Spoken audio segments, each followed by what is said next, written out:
સુરત શહેરમાં ભક્તિ અને શ્રદ્ધાનો માહોલ છવાઈ ગયો છે, કારણ કે આજે છે સંત શ્રી જલારામ બાપાની જન્મ જયંતિ, જે ઉજવાઈ રહી છે.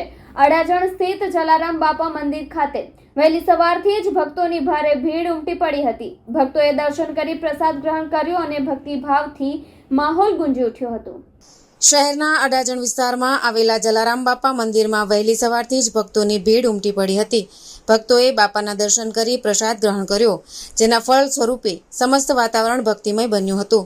મંદિર પરિસરમાં જલારામ બાપાની જયના જય ઘોષથી વાતાવરણ ગુંજી ઉઠ્યું હતું. જન્મ જયંતિના નિમિત્તે મંદિર ટ્રસ્ટ દ્વારા જાહેર ભંડારાનું આયોજન કરવામાં આવ્યું હતું, જ્યાં સવારથી હજારો ભક્તોએ પ્રસાદનો લાભ લીધો. આ ઉપરાંત મંદિરમાં ભજન, કીર્તન, મહાઆરતી અને સેવા યજ્ઞ જેવી ધાર્મિક ક્રિયાઓ પણ ભાવભક્તિપૂર્વક સમાપન થઈ હતી. શહેરના વિવિધ ભાગોમાં પણ આ પ્રસંગને લઈ રક્તદાન શિબિરો, અન્નકૂટ, સમારોહ અને ભક્તિ સભાઓનું આયોજન કરવામાં આવ્યું હતું. આજે સુરત શહેર ભક્તિભાવથી ધન્ય બન્યું હતું. મારું નામ માનસી ગાયલ છે. હું અડાજણ વિસ્તારમાંથી જ આવું છું. આજે જલારામ બાપાની 226મી જન્મ જયંતિ છે.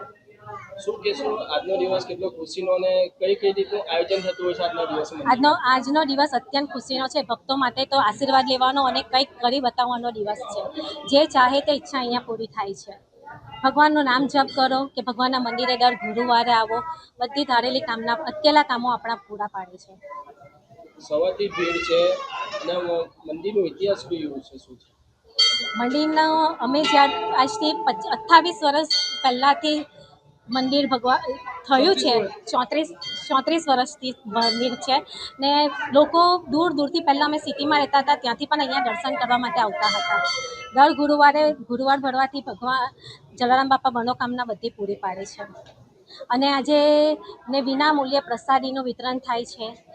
આજે ભાવિક ભક્તોની અસંખ્ય લાઈનો હશે ને શોભાયાત્રા નીકળશે. આજના પવિત્ર પાવન દિવસે ભક્તોની જે ઈચ્છા હોય તે ભગવાન પૂરી પાડે છે.